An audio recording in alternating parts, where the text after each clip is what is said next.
Sarah put the folder with reports in her desk drawer, put on her jacket, and left her office. She had a busy day and wanted to get home quickly, make hot tea with lemon, and cover herself with a soft blanket.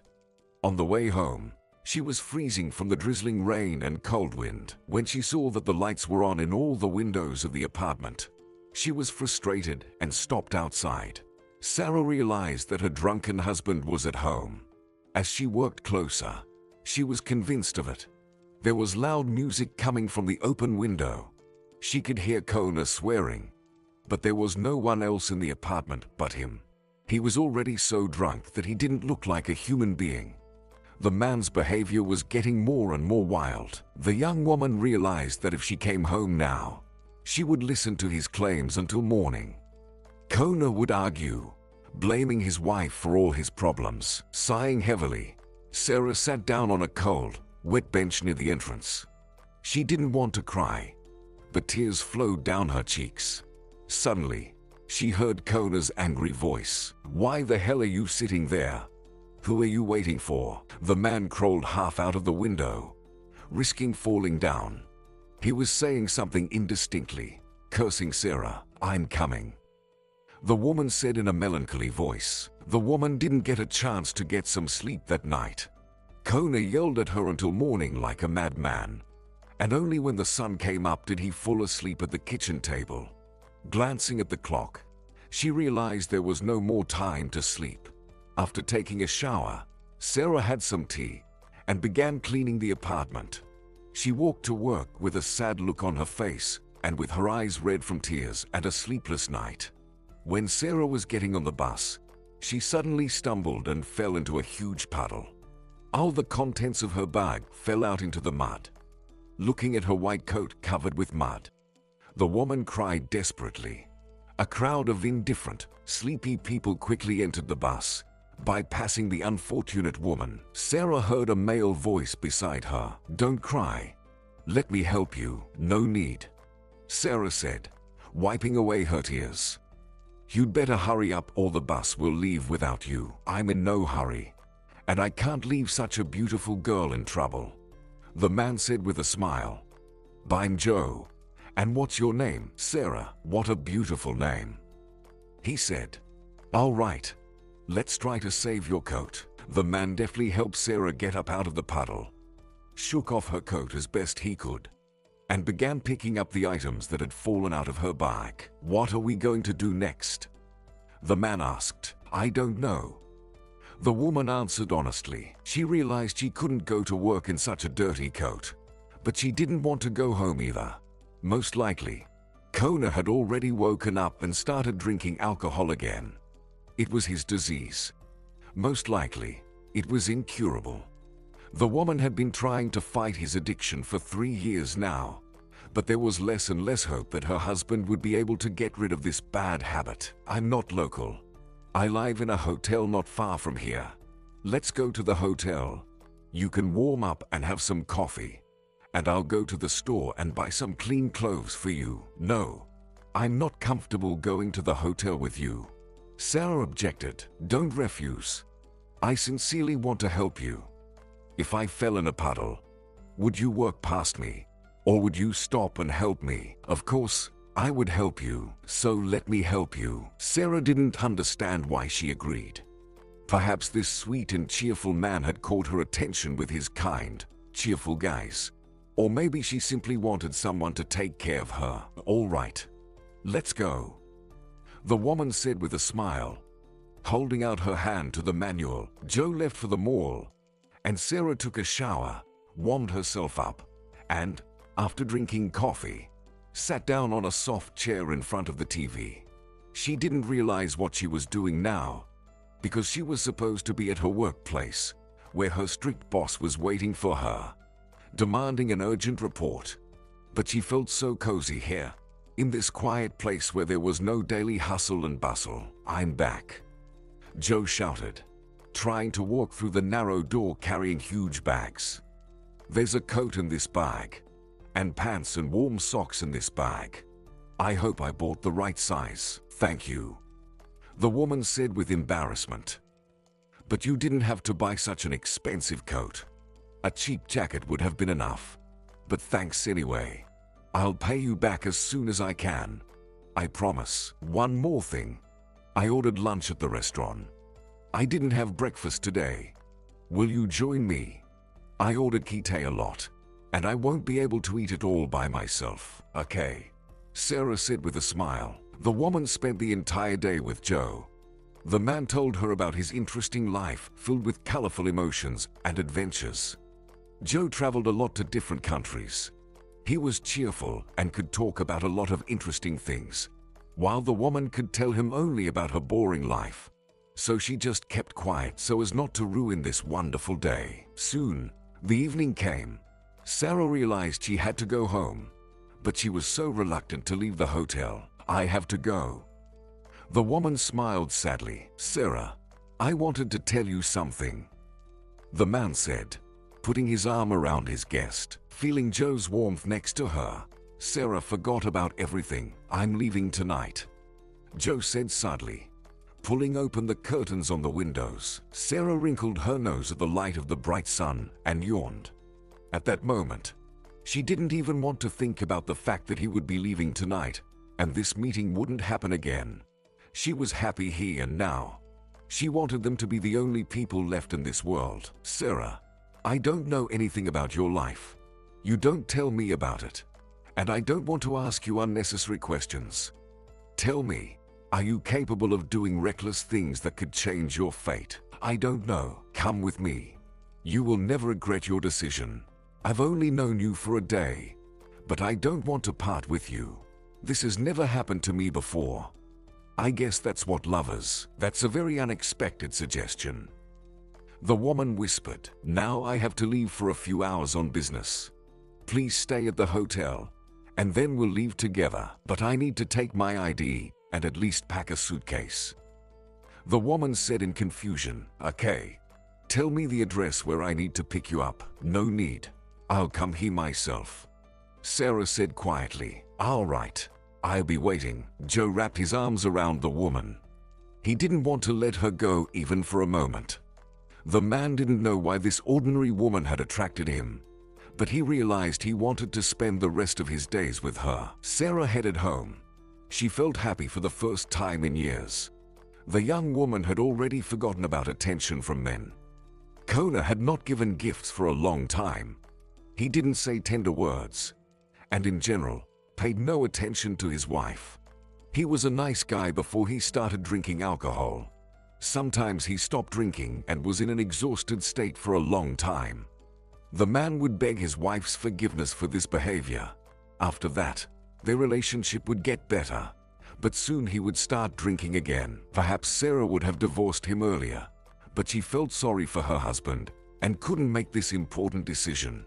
His parents had recently died, and the woman realized that if he was left all alone, he wouldn't survive. But today, she realized that her life was passing quickly, and she would no longer be as young as she used to be.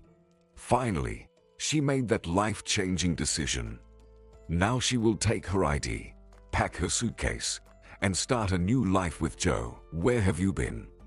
Kona asked in a depressed voice. The man was sitting on the edge of the bed with his arms around his head. Sarah guessed that he had probably run out of money since he was completely sober. The woman ignored her husband's question and quickly began putting her belongings into her suitcase. Do you have any money? Kona asked hopefully. No, I paid the bills 2 days ago, she replied unconsciously. Where are you going? Her husband asked in surprise. I'm going on a business trip, Sarah said quietly, lowering her gaze. She couldn't tell him she was leaving him and going somewhere with the man she'd met this morning. Kona sighed heavily and lay down on the couch. He tried to sleep, but his head ached. Suddenly, he realized that Sarah had never been on a business trip. Her position had nothing to do with traveling. Sarah, where are you going? Kona ran out into the hallway after her. I told you, I'm going on a business trip. Don't lie. Are you leaving me? The man asked, frightened. Please, you don't have to do that. I can't live like this anymore. I'm sorry, but we can't live together anymore. Perhaps after I leave, you will find a woman who can help you, and with her, you will become a decent person and husband." Lowering her head, Sarah took a seat on the ottoman. She had hoped that she would be able to avoid this unpleasant conversation. But no, the woman still had to explain everything to her husband. It's probably for the best. At least now he knows the truth and can start a new life, too. Tears rolled down Kona's cheeks. He looked at his beloved woman and couldn't believe this was the end. He couldn't let Sarah leave him, because he clearly realized he couldn't live without her. "Darling, sweetheart, don't do this. I realize I've hurt you. I promise I'll never drink alcohol ever again. We can become a happy family again. We're still young. I'm sorry I was a weak manual. I couldn't accept the death of my parents. And after they died, I started drinking a lot. It won't happen again. Don't leave me. I will die without you." Kona knelt down, hugged his wife's knees, and began kissing her feet. Sarah silently swallowed her tears. She understood that something she had feared so much had happened. The woman could not leave him alone in this situation, for if she left, she would ruin his life. "Get up," she said quietly. "I'm not going anywhere." She took a seat in a chair by the window and cried quietly, unable to say anything. She couldn't stop thinking about Joe, who was waiting for her at the hotel, and it hurt her even more. But she couldn't do otherwise. She couldn't leave a man who needed her help and support. "You need to get some rest," Kona said quietly. "I'll clean the apartment now. Then I'll make us dinner. And I'll go to work tomorrow. And I'll work as hard as I can. I promise you'll never regret believing me. Do you believe me?" "I believe you," Sarah whispered sadly. At this time, Joe was standing at the window in the hotel, waiting for Sarah. His plane had left half an hour ago, but the man couldn't leave without her. He still had hope that she would still come to him. The man waited until morning, but as soon as the sun came up, he realized that Sarah would never appear in his life again. Sighing heavily, he picked up his suitcase and headed to the airport. After meeting this special woman, he felt frustrated. After all, it was only now that he understood what mutual feelings were.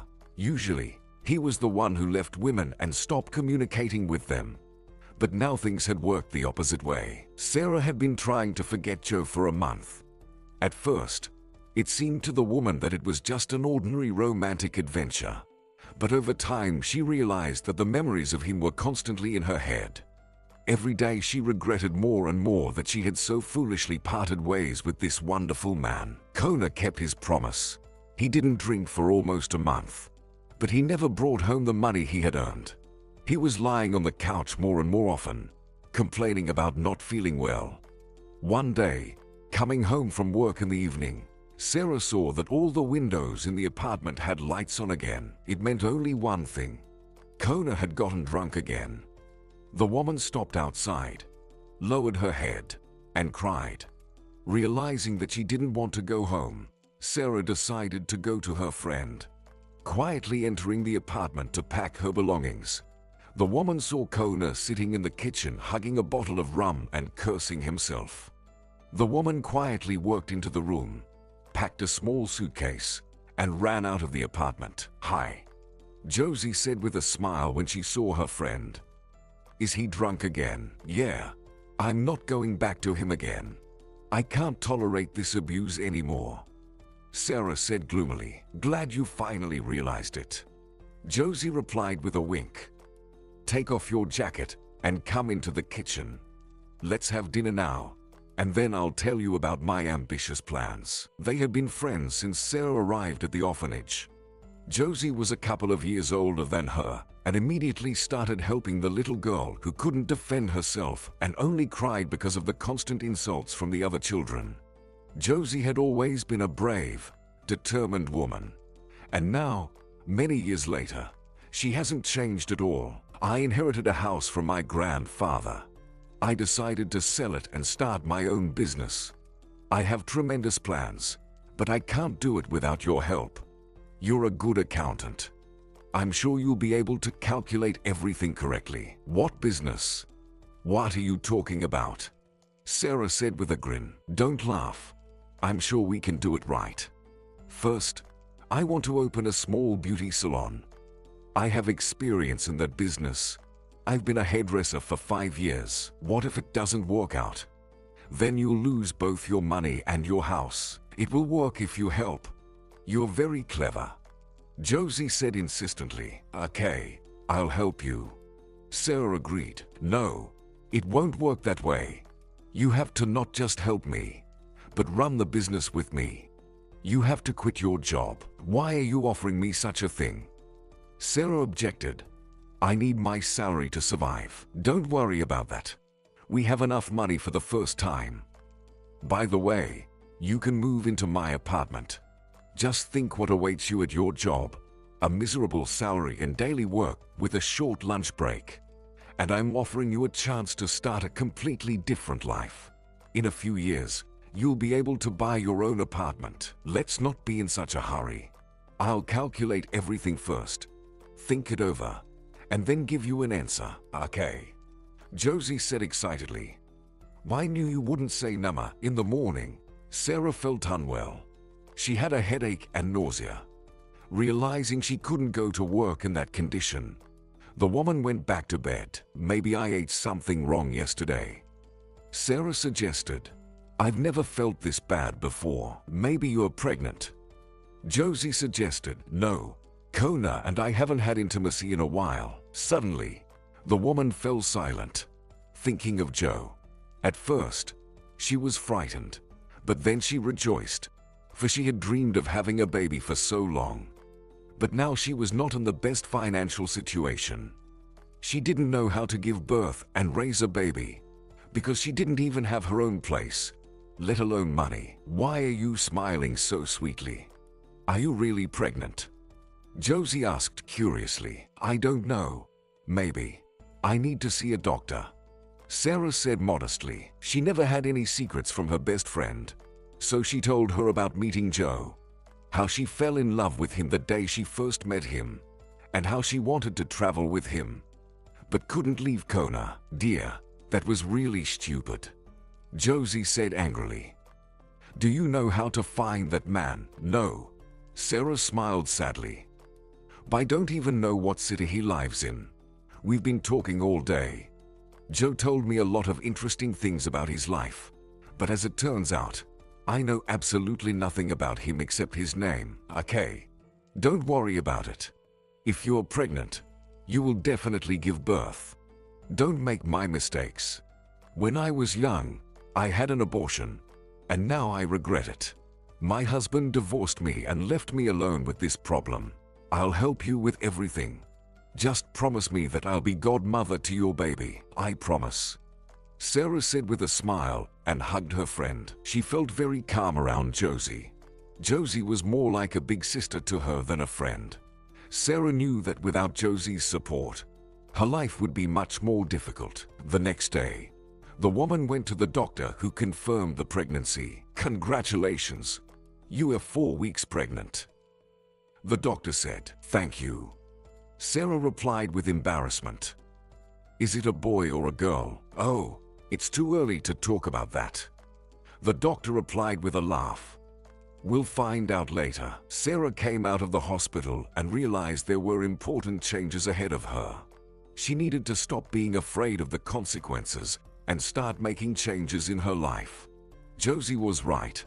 They needed to take a risk to create a business and change their standard of living. So, a friend asked, I have 2 pieces of news, and they're both good. The woman smiled. Great. Tell me everything, because I'm really worried. The first news is that I'm really pregnant, and the second news is I think you have enough money to start a business. Yay, Josie shouted, hugging her friend. Are you going to quit your job? Yes, I'll write my resignation letter tomorrow, Sarah promised. 6 months later, the friends were sitting in a cozy little office. They had succeeded thanks to Josie's determination and courage, and Sarah's professional skills. Obviously, the profit from the business wasn't much yet, but still, they were already making money, and that gave them hope that in the future, They could open a small chain of beauty salons. I don't know what I'll do without your help, Josie said worriedly. But I'm not going on maternity leave forever. Sarah laughed. I'll be on maternity leave for a couple of months, and then we can hire a nanny for a few hours a day. You're right. I've been thinking about that too. Oh, I forgot to tell you. I met Kona outside the building last night. He was waiting for you. I chased him away and told him not to come back. Josie said, You did the right thing. The woman replied with a frown. I think when he drinks alcohol, he gets crazy. After the last conversation we had, I don't even want to hear from him. Is that when he suggested you leave the baby at the maternity ward? Josie said with a grin. How could he even think of that? Yeah, he said he'd forgive the infidelity if I abandoned the baby, and then we'd live like before. You know, he needs a strong woman. A woman who can control him. Maybe then he'll become a normal manual. He's not a bad guy, but he's ruined his life by drinking. Josie said, Maybe you're right. Sarah agreed. Sarah felt slightly unwell, so she hurried to finish her work and went home. She was living in Josie's apartment.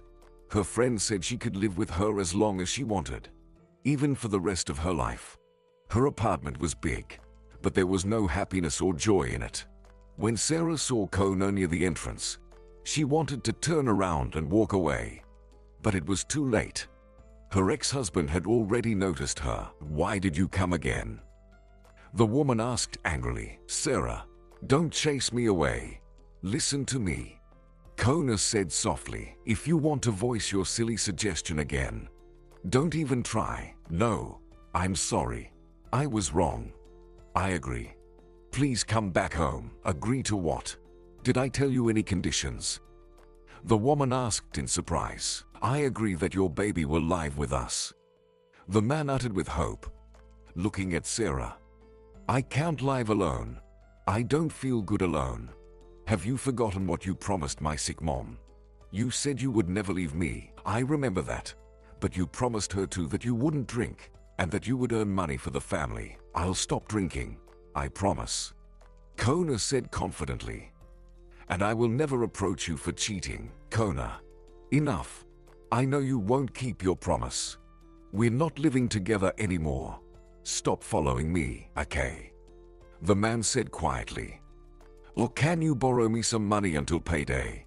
I can't even buy bread. Yeah. Take it. Sarah held out a few dollars to him. Please don't come here again. Turning around, she walked quickly into the building. She felt uneasy after such conversations. On the one hand, she felt sorry for Kona, but on the other hand, she realized that she couldn't go on like this. She couldn't sacrifice herself and take care of him for the rest of her life. Thinking of Joe, the woman cried again. She still couldn't forgive herself for not going to the hotel that day. After all, she could have at least said goodbye to him and taken his phone number. Maybe she could create a real family with him. Sarah looked sadly out the window of the maternity ward, watching the rain dripping down on the cold ground. When she saw a man with a gorgeous bouquet of roses approaching the building, she frowned, trying to hold back tears. There were many women in the maternity ward. Husbands or boyfriends visited all of them, but no one came to see Sarah except for Josie. Happy fathers brought flowers to their wives, wrote romantic letters, and one of them even organized fireworks yesterday. He was happy about the birth of his daughter, but Joe didn't even know he had a daughter. 2 days ago, Sarah gave birth to a cute baby girl. It was already clear that Anna looked a lot like her daddy. Realizing that they would never see each other, the woman felt depressed. Laura, your husband is here, Sarah said with a smile. He brought the flowers again. I'm going to scold him now. Laura, a girl who had also recently given birth to a baby, shouted. He's already spent a lot of money on flowers. Why bring them to me every day? It's his way of expressing joy and gratitude for having a baby. Sarah explained. You're right. Jack has dreamed of a daughter for years. We have 3 sons, and he said if I gave him a girl, he'd be over the moon. Laura said boastfully. He has invited all our relatives to visit. He wants to throw a lavish party. I don't know how you're going to live alone with a baby. You're a miserable woman. You're wrong, Sarah said angrily. 2 days ago I became the happiest woman in the world. I finally have a meaning in my life. And believe me, not having a man around doesn't spoil that happiness. Sometimes it's better to live without them. Not everyone is as caring as your Jack. I'm sorry. I didn't mean to hurt you. Sarah wasn't offended. She had accepted her status as a single mom a long time ago. It was her choice, and she had absolutely no regrets. Sarah, why did you divorce your husband when you were pregnant? A young girl, Valerie, asked in bewilderment. I mean, you did it consciously. Why, yes, consciously. Girls, let's change the topic of conversation. I'm doing fine in my life. I just don't want to live with my husband. Is that his baby? Laura asked. Yes, Sarah answered confidently. She was sick of everyone discussing her life. So she put on a robe and went outside. Sarah wanted to be discharged as soon as possible so that she would not have to listen non-stop to other women talking about how wonderful their husbands were and how miserable she was. Finally, the day of discharge came. When Sarah found out that she and Laura were being discharged on the same day, she was upset because Laura's husband had prepared a discharge celebration. Jack had invited a crowd of relatives and wanted to release 100 balloons into the sky. Sarah imagined how she would walk out of the maternity hospital with Josie and the baby and felt sad, but she couldn't change anything, so she had to be happy with what she had. Sarah, finally. A happy Josie shouted, rushing over to her friend. Where's Anna? The midwife will bring Anna out now and hand her over to us. That's the way it's supposed to be in the maternity ward. Sarah said with a smile. Listen, who else is being discharged here? Apparently, some important woman. There is a crowd with balloons and flowers, a cameraman, a photographer, and even a limousine. Josie said in surprise. Laura's husband organized it. Sarah explained. It's just that she has a loving husband. Some women are lucky. Josie said. Seeing the midwife coming out with the newborn baby, Josie ran over to her, handed her the flowers, and gently took Anna in her arms. This is what real happiness looks like, the woman whispered, cradling the baby in her arms. Josie walked briskly toward the exit of the maternity ward, while Sarah tried to keep up with her carrying a heavy bag. Miss, let me help you. A guy standing at the entrance with flowers and balloons offered with a smile. It was clear that he was Laura's relative. No need, Sarah said. Our car's close by. The woman looked at the guy who had offered to help and froze in place. It was Joe standing in front of her. You? The woman asked quietly. Me. At first, Joe was confused by the unexpected encounter, but quickly came to his senses and said, Do you need any help? If not, I'll go. My sister is about to come out of the maternity ward. No, I don't need any help. Sarah lowered her head and slowly worked down the steps. She was so confused that she couldn't say anything. She really wanted to hug him and tell him he had become a father, but Joe's gaze was so cold. He looked at her with contempt. By the way, congratulations, Joe shouted with a smirk. She didn't answer anything. The woman walked quickly to the car, where her friend and her daughter were waiting for her. Sarah felt like she was doing something wrong again, that she was making another mistake. But she didn't know how to act differently in this situation. Did something happen? What's wrong with you? Josie asked, looking at her friend. I'm fine. Let's go home. The woman tried to look calm, but the unexpected encounter with Joe didn't allow her to calm down. His contemptuous gaze struck Sarah to the core. For people only look that way at traitors. Hugging Anna, she tried to forget him, realizing they would never be together again. After her behavior, he could hardly believe that Anna was his daughter, and Sarah didn't want to probe anything, because most likely, Joe didn't really care about the baby. Are you upset because of Laura? Josie suggested. The women put Anna to bed and went to the kitchen to have some tea. Don't be upset. No, that's not the reason. I saw him in the maternity ward, said Sarah. Who? Josie asked in surprise, not understanding what was going on with her friend. Joe, Anna's father. The woman confessed. When? I mean, where? Wait, did you see Joe? He was one of Laura's guests. He was standing at the entrance to the maternity ward with flowers waiting for her. But why didn't you talk to him? Josie asked indignantly. We had a very short conversation. He looked at me with contempt and then congratulated me on the birth of the baby. The expression on his face told me everything without words. What on earth have you done? Why didn't you tell him everything? How do you imagine that? That's only in movies. But unfortunately, we are in real life, not in a romantic drama. He almost doesn't know me. All he knows is that I'm a frivolous woman and a liar. I need to forget about him. Nothing will change. You said he was a guest of that girl, Laura, right?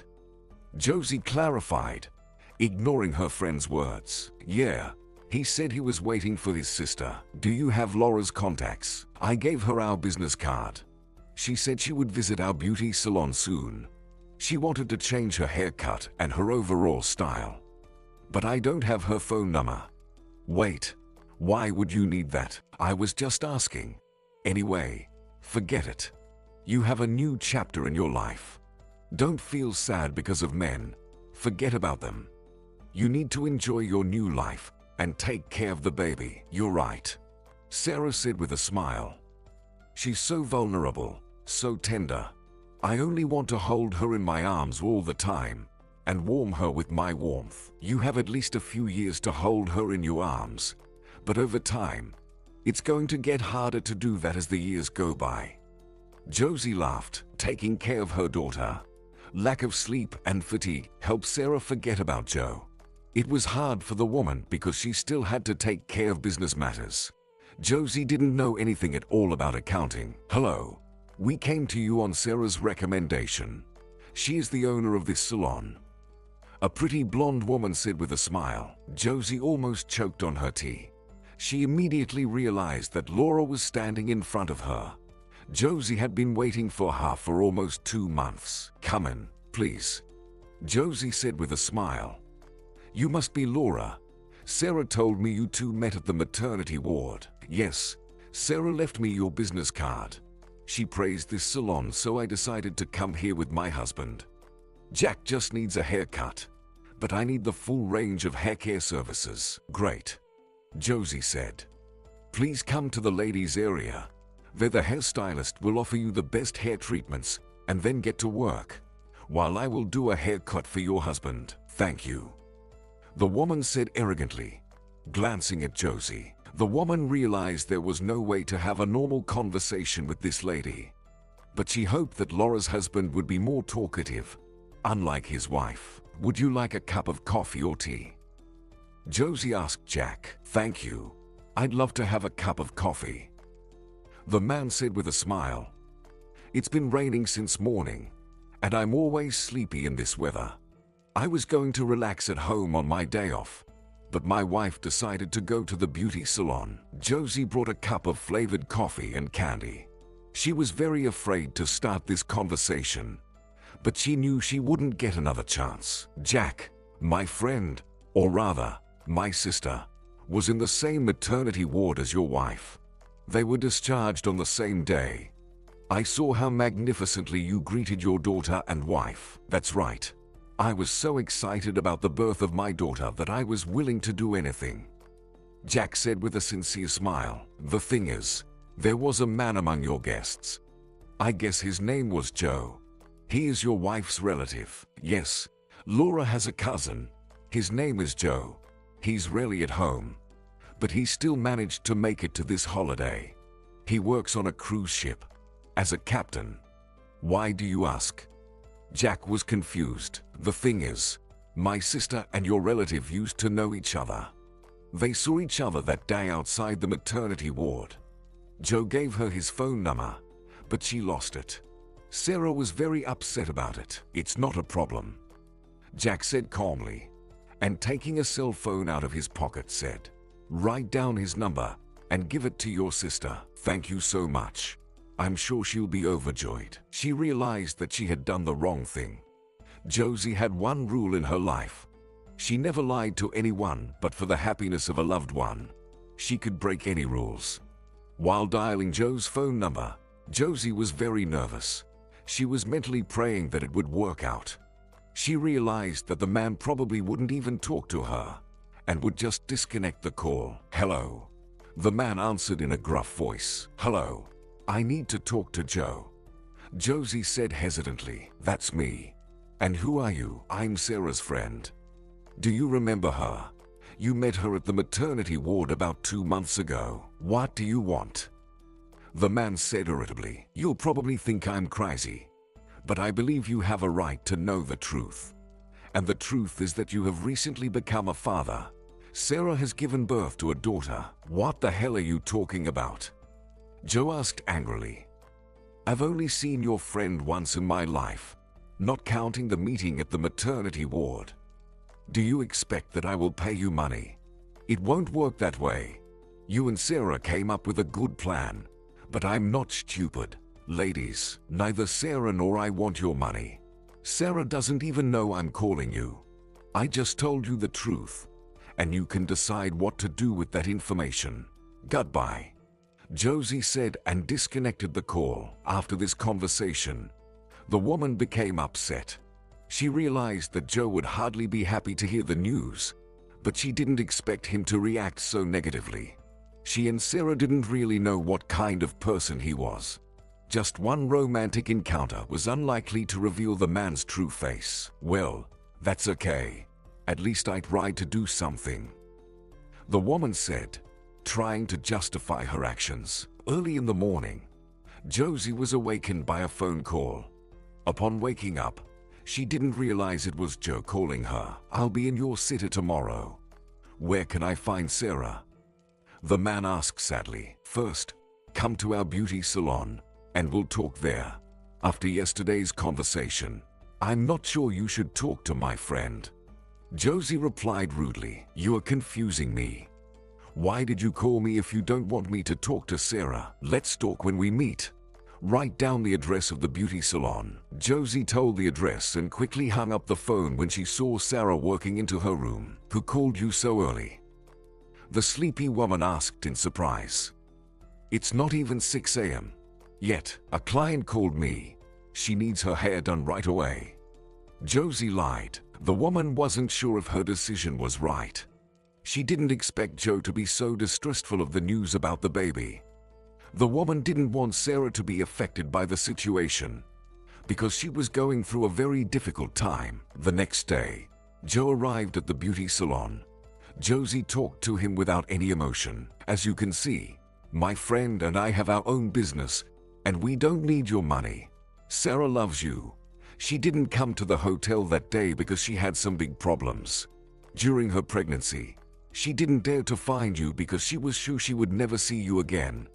But that meeting at the maternity ward helped her remember the feelings she had when she first met you. I see her crying sometimes, making sure no one sees her. I understand that you have doubts about the baby, but Hannah is your daughter. Now I have no doubt about it, for she looks so much like you. I'm sorry if I offended you yesterday, but please, try to understand that I don't get such news every day.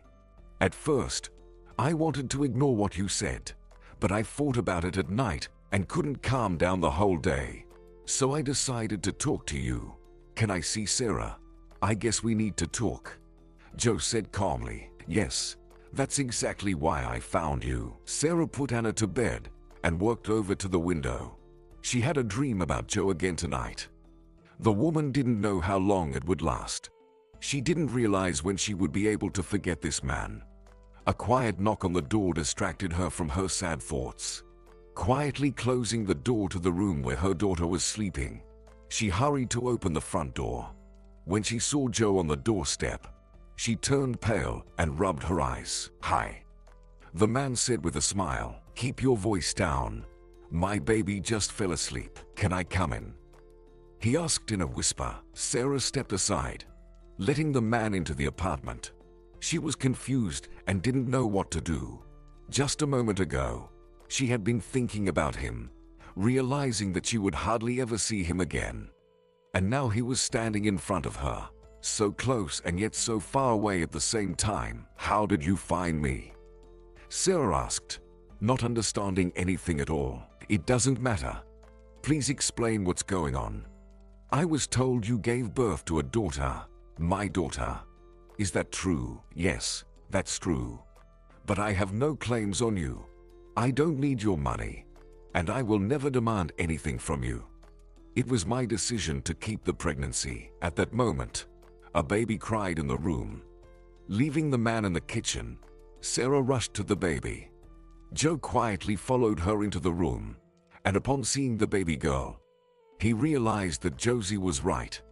The baby looked a lot like Joe. "Your friend told me the truth." The man smiled as he looked intently at his daughter. The girl unconsciously smiled at him, as if she was happy to see her daddy. "She smiled at me," Joe said admiringly. "Does she really understand and feel anything at that age?" "Of course, she feels everything." The woman laughed. "When she was in the womb, she already understood and felt everything." "Do you want to hold her in your arms?" "Yes." Joe took his daughter in his arms, not yet fully realizing it was his baby. But when he saw the small birthmark on Anna's neck, he smiled. "I have the same birthmark," Joe said. "Except mine's a little bigger." "I know," the woman said. "Anna looks a lot like you. I tried to forget our meeting, but she reminded me of you 24 hours a day." "Sarah, why did you change your mind about traveling with me then?" "I waited for you until morning and hoped you would come to me." The woman realized that she needed to explain everything to Joe. She loved the man and didn't want to hide anything from him. Sarah told everything about her ex-husband, his addiction, and the fact that she couldn't leave him that night. "At that moment, I didn't think about the fact that I didn't even have your phone number. And when I tried to find you, I realized that I didn't know anything about you except your name. A month later, I found out I was pregnant and immediately made the decision to leave my husband. That baby helped me realize that I was doing a lot of things wrong and that it was time to change my life." "Why didn't you tell me everything at the maternity ward?" Joe asked. "Did you see the expression on your face? I thought you were going to destroy me with your judgmental look. But how was I supposed to look at you, and what else could I think? And how could Josie find me if you couldn't?" "I don't know anything about that," the woman said frankly. "She didn't tell me anything. She likes all sorts of secrets." "Will you come with me?" Joe asked suddenly. Sarah looked at him questioningly. She didn't understand what he was suggesting. "I suggest you move in with me. After we met, I was anxious the whole year. At first, I thought I'd forget about you quickly, but then I realized I'd fallen in love with you. This is the first time this has ever happened to me." The man walked over to her, put his arm around her shoulders, and pulled her against him. They both felt like the happiest people in the world at that moment. Sarah really wanted to say yes, but the fear of the unknown stopped her. Besides, she felt that she would betray Josie by leaving her alone. After all, her friend would not be able to cope with their joint business alone. Josie was the only person who helped and supported her in all situations. Sarah just couldn't leave her alone. "This is a very unexpected suggestion. I can't just say yes right away. Leave everything and go away. Let's not be in a hurry, especially since Anna is still just a baby. She's too young for this kind of traveling." "So you are suggesting we wait until our daughter grows up? Then we wait until Josie can run the business on her own." "But when are we going to live?" Joe said nervously. The woman was silent. She really wanted to go away with him, but common sense prevented her from committing this reckless act. She wanted to get to know him better, to understand what kind of person he was. After all, love alone was not enough to make such an important decision and stay with him for the rest of her life. She wasn't alone now, and first of all, she needed to think about her daughter's well-being. "I'm not going to rush you," the man said resentfully. I'll be in your city for another 3 days. You have time to think it over. Joe kissed Anna, sleeping in his arms. He gently put his daughter in bed and silently walked towards the exit of the apartment. Sarah was silent as well. She didn't know what else she could say. Perhaps he was right.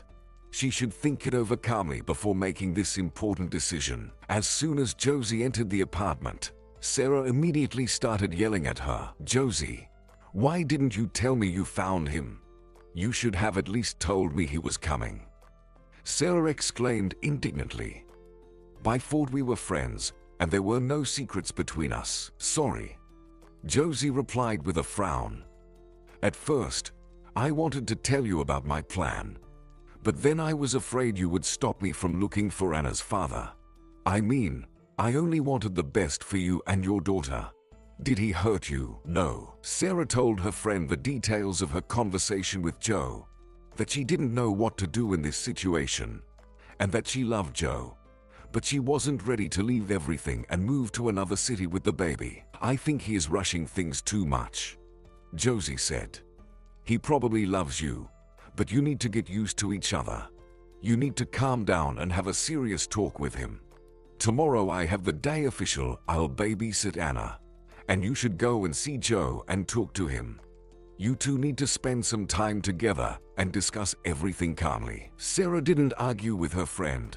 She called Joe and arranged a meeting with him, which reminded her of the feelings she had previously had for him.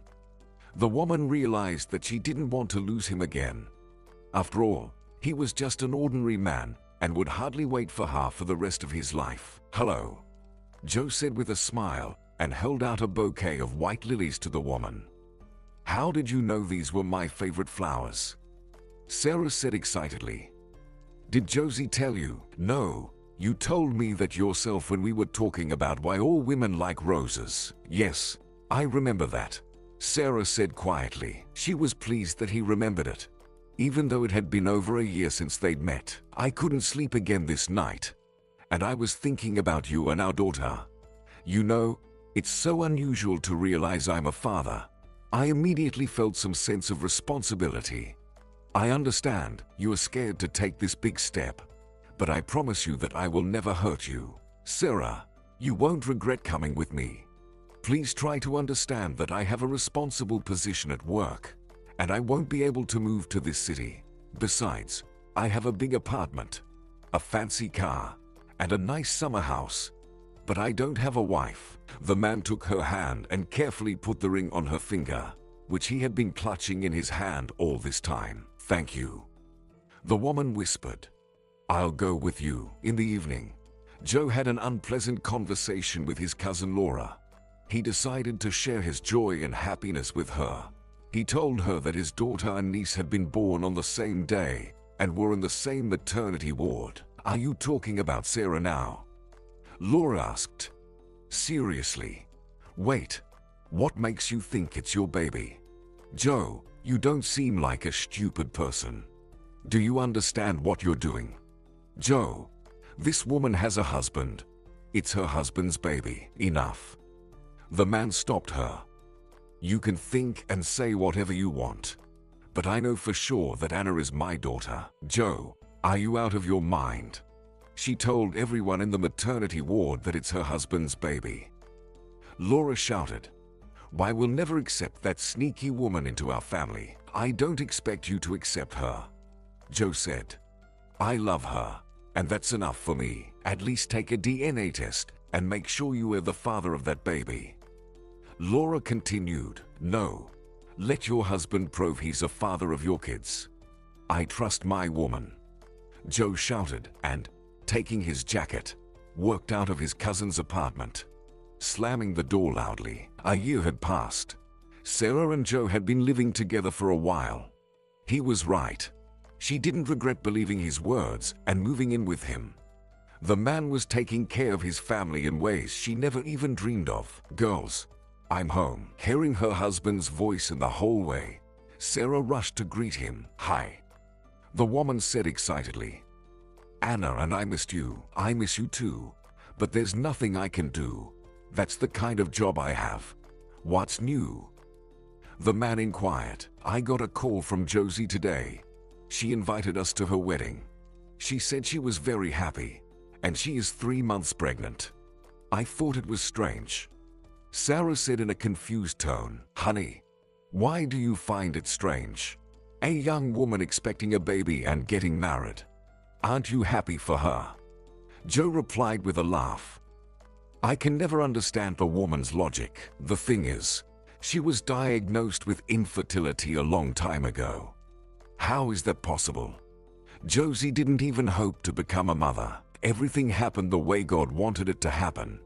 I trust him more than the doctors. So, when's the wedding? I need to know in advance so I don't have to go on a business trip. We have to go to her the day after tomorrow. Sarah said, Yeah, your friend really knows how to surprise everyone. The man laughed. Sarah had no idea that the biggest surprise was ahead of them. Josie promised to meet them at the airport. Sarah saw a tall man in an expensive business suit standing next to her. Mentally happy for her friend, she hurried to hug her. But when Sarah approached Josie, she stopped and fell silent. The man turned out to be her ex-husband Kona. The man's appearance had completely changed. He had turned from a miserable alcoholic into an attractive man. Looking at him, it was hard to believe that he had been drinking alcohol for months, walking around in dirty clothes. What are you doing here? Sarah asked quietly, turning to Kona. Meet Kona, Josie said solemnly. I'm introducing you guys again because this is not the Kona you've known for years. He's a completely different man now. He is no longer a loser, but the senior manager of a beauty salon chain, and my future husband. You really surprised me. I'm truly happy for you both, Sarah said with a smile. In the evening, Sarah asked Josie why she had started communicating with Kona. After all, she had always been very squeamish about alcoholics and avoided them. Josie, I don't want to offend you with my question, but I'm really curious. Were you in love with Kona before, when he and I were still living together? You simply didn't want to tell me that. Sarah asked her friend. No, Josie said. 6 months ago, I found him drunk outside my building. It was freezing outside then, and he was lying on the ground near the bench. I couldn't wake him up for a long time, and when he finally woke up, he kept whispering your name. I felt so sorry for him. I dragged him home and put him to bed. In the morning, we talked for a long time. I realized that no one wanted to help this man, so I offered him a job at our salon. And over time, I realized that he was a wonderful manual. After another month, we realized we fell in love. I hope you don't judge me for that. No, of course not, Sarah said, hugging her friend and resting her head on her shoulder. I'm really happy for you. Do you think I wasn't worried about him? I thought about him and you every day. I realized how hard it was for you to be alone, and now I'm happy that both you and I are happy. I can finally see happiness in your eyes.